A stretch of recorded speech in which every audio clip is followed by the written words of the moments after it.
Hey to all those seeking vibrant health, it's Dr. Rachel Northern. I'm here in Johnsburg Chiropractic and Wellness Center, and today I have a guest speaker with me, Kristi, Dr. Kristi Van Ham. She is got a doctorate in physical therapy, amongst other things. She can go on to her other specificities if you'd like. And she's helping me talk about sports-related injuries and tendonitis and how we can prevent these things. And she sees these way more than I do, though I see them a lot in my 20 years. But I thought you'd like her perspective on that, and I'll give my info, and I'm going to get her the mic. There you go. All right. So there's multiple different overuse injuries or common sports injuries that we see in physical therapy.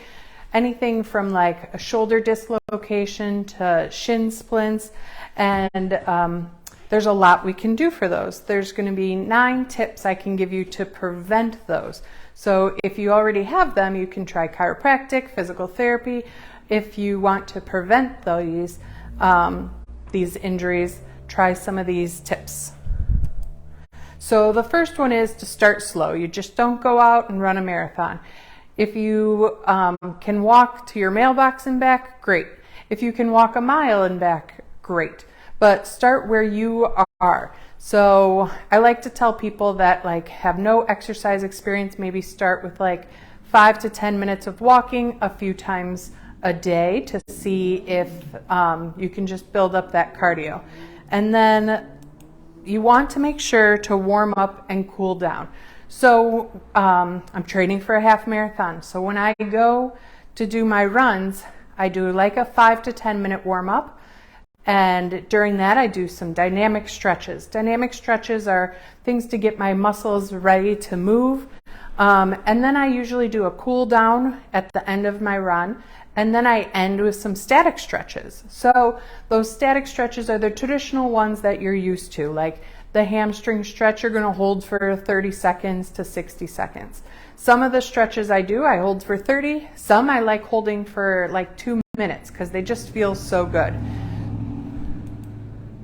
Then when I go out running, I don't wear swim flip-flops. I wear my running shoes, which is different from my wear-to-work shoes. And you have to replace your equipment once it's worn down. So if you wear a bike, or if you're a bike rider, you want to make sure that you have a proper bike, proper helmet. If you are playing rugby, you want the appropriate equipment for your sport. I'm going to comment on that. Yeah. I mean, we're talking about sports right now. Yeah. Talking about sports right now. But this is one thing that's a pet peeve for me in the office with a lot of patients coming in with bad shoes, worn out shoes. I threaten many of a husband to call their wife and throw out the shoes as soon as they get in the house. So make sure that your shoes, look at the bottom of your shoes. What do you say the average time for a runner should keep their shoes at? There's a certain amount of mileage, and I don't remember it off the top of my head. I've heard about 3 to 6 months, depending on how active you are in them. But main thing is sometimes even the bottoms might look good, but look inside and see if they look like they're worn out inside. That's one thing pet peeve about that, and that could cause that repetitive movement and injury and cause the tendonitis if you're not wearing proper shoes. My husband knows if he wears his shoes too long, even though they might look good, he starts to get back pain, and sure enough, we get him new shoes and his back pain goes away. So that's one thing I want to add in on there for you. Okay, good. The next thing is your technique. When I started running, I was getting shin splints, and as a PT, I was like, this is how I treat shin splints. Although I'm not a PT that specializes in treating runners. Maybe now I can do it a little more because I'm getting into running. But when I would look at my technique, there were things that I needed to work on, and that was what was causing my shin splints. So that it is how I'm working on that with different drills. If I'm going to be a tennis player, I need to know the proper technique. And you can work with your therapist, your coach, your chiropractor, or a specific personal trainer, but you want to find someone that knows that sport. Because if you came to me and asked me for tips on playing tennis, I've never been a tennis player. So you want to find someone that knows that sport. And then you want to incorporate cross training. If I'm going to go out there and run 7 days a week, my body's going to get an overuse injury a lot faster than if I'm going to run 2 days a week to start with, and then maybe I'm going to swim 2 days a week. Right now, because I'm training for the half marathon, I'm running 3 to 4 days a week, doing cross training at least once a week, and doing strength training. Strength training is another important part. You want to do strength training and allow your muscles to rest for 24 to 72 hours. So I'm not going to do strength training on Monday and then strengthen the same muscles on Tuesday. If I'm going to do I usually do a full body workout on Monday and then a full body workout on Wednesday or Thursday. But I can work my arms on Monday and my legs on Tuesday if that's something that you would like to do. So the timing and everything is important. I also want to focus on the technique again.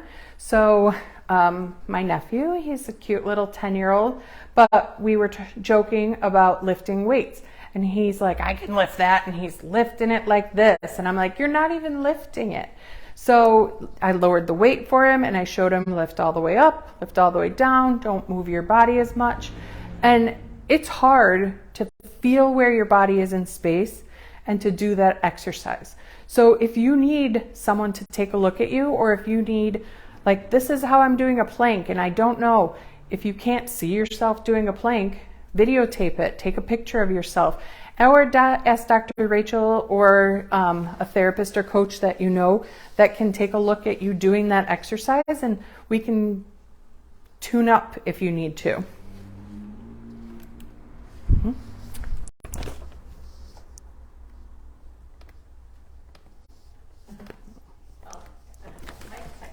Oh, got it.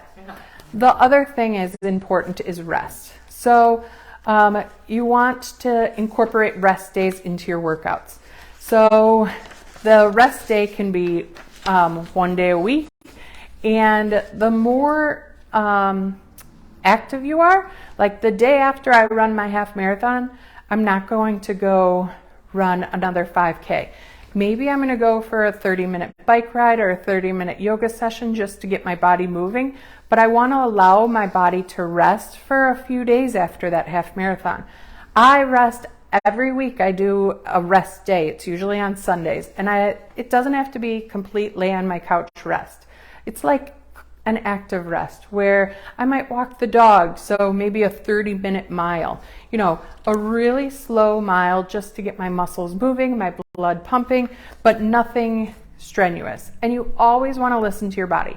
So if you're coming off of the flu or COVID or something like that, you're going to need more rest. If you're very stressed out at work, you're going to need more rest. And the rest also includes sleeping at night. So you want to get 7 to 9 hours of sleep. I'm very lucky and I am a rock star at sleeping. So if you need some help with your sleep habits or anything, same thing. You can ask Dr. Rachel or one of your trusted medical providers. So another thing that's important is hydration. You can't fuel your body correctly if you're not giving it water. And you also want water with some electrolytes in it if you're going to do more than an hour worth of exercise. So on my long runs, like I'm doing 11 miles on Saturday, I'm going to make sure that I have some electrolytes with me, because if I'm only drinking water, my muscles are going to cramp. So you need, I usually say, about 60 to 120 ounces of water, but it's going to vary. If I'm just going to sit in air conditioning all day, I am going to get dehydrated just from being in a desk and air conditioning. But if I'm going to play at the water park on a hot, humid day, I'm going to get more dehydrated. So it's important to listen to your body, and it depends on your weight, your age, what you're doing, the weather outside. The next thing is you want to eat a healthy diet. If I'm going to eat pizza every day and then expect my body to perform, it's not going to work. I want you to eat some healthy fruits, vegetables, omega-3s, and lean proteins like ground turkey, chicken, stuff like that. That's proper for your body. And if you do all of these things, that should help prevent you from getting a sports-related injury. But it's possible that you are going to get an injury. And at that time, it's difficult to know, like, is this just a sprain? Is it an ache? Is it my muscles just adapting to the exercise that I'm doing? If it is lasting longer than a week, call Dr. Rachel, call your doctor, your primary care doctor, call the physical therapy clinic that you're going to. And most insurances allow direct access with physical therapy, so you can just get in. And even if you're like, I don't know, what is this? We can tell you, like, this kind of looks like it might be a stress fracture. You need to go to the doctor. Or, oh, this seems like you might have torn your labrum. You need to go to the doctor. But it's usually cheaper to come to us and then go to the doctor instead of going to the doctor, getting the MRI, finding out it's just tendonitis and that you need some PT and chiropractic anyways. So it's usually cheaper. There's lots of research now with direct access for physical therapy that shows that. If you feel like you've tried PT, you've tried chiropractor, and no improvement, we'll send you to the right kind of doctor. If you feel a pop and then a severe increase in pain, that's something you might want to go more to the ER or the doctor for. Or if it's a repeat injury, like I sprain my ankle over and over and over again, every time, like if that's what you're complaining of, you might have to see a doctor and be put in a boot and allow that scar tissue to heal. Or if it's severe pain, like if you're playing basketball and you hurt your knee and it's so bad you can't put weight on your knee, that's a time where you might need to see a doctor. And then, yep. So with me, the last thing, just a couple things I saw that she didn't touch on, as with biomechanics. Like, she did talk about technique and making sure, get other people to pay attention to you, take a picture, take a video. I have lots of patients I tell to do that.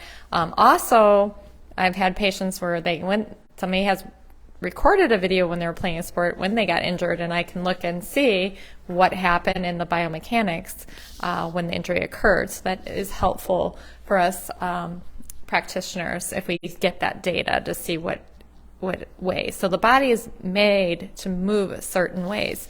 And so I'm more thinking about if you have a sport that you're doing repetitively over and over again, like, she was talking about cross training.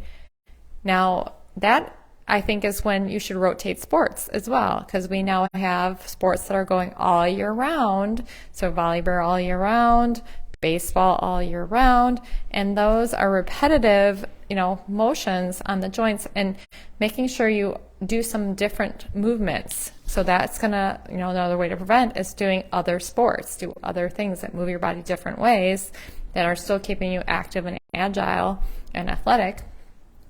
So, my one question is also, what are you doing on your body on a daily basis? How are you sleeping? Sleeping patterns. Are you always curling yourself to one side? Are you always laying on one side when you sleep?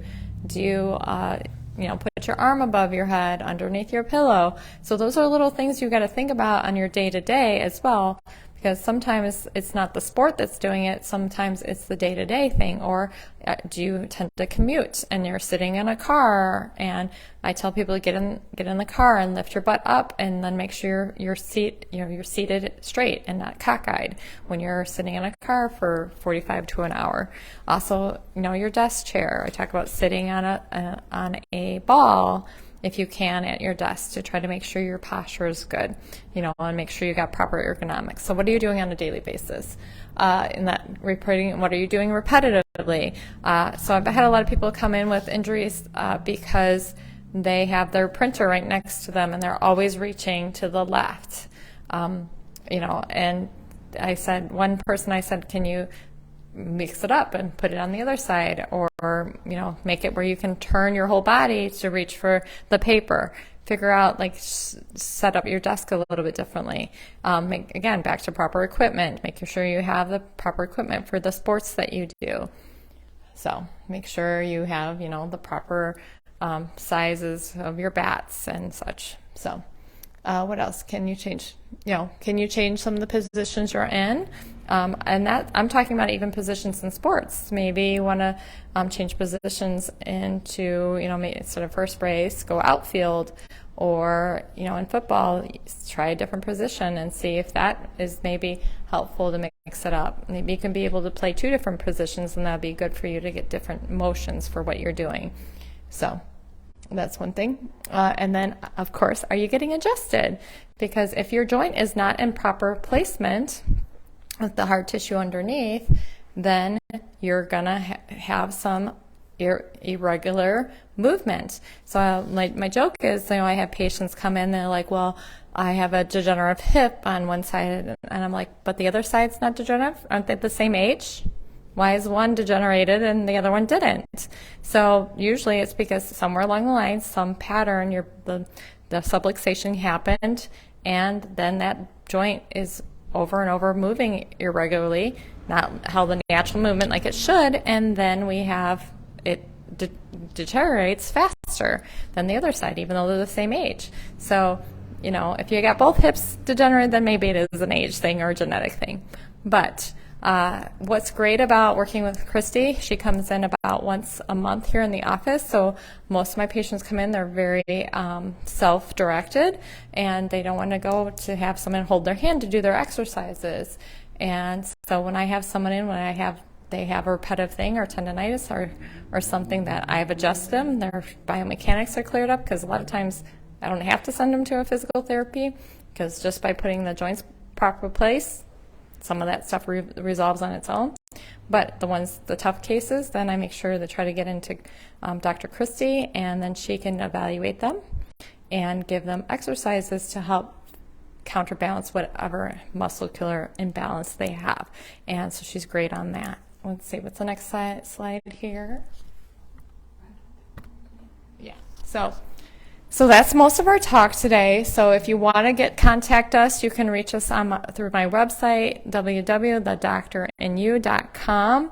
Also, all my videos, I did talk about arthritis last month, so there's videos, a multitude of videos on different health-related topics. And Kristi and I have done little short videos on exercises everyone should do, all those. So you can look those up on my YouTube channel, which is on, Rachel Northern, DCCAAP, which is my Pediatric and Family Wellness certification. So thank you for joining us.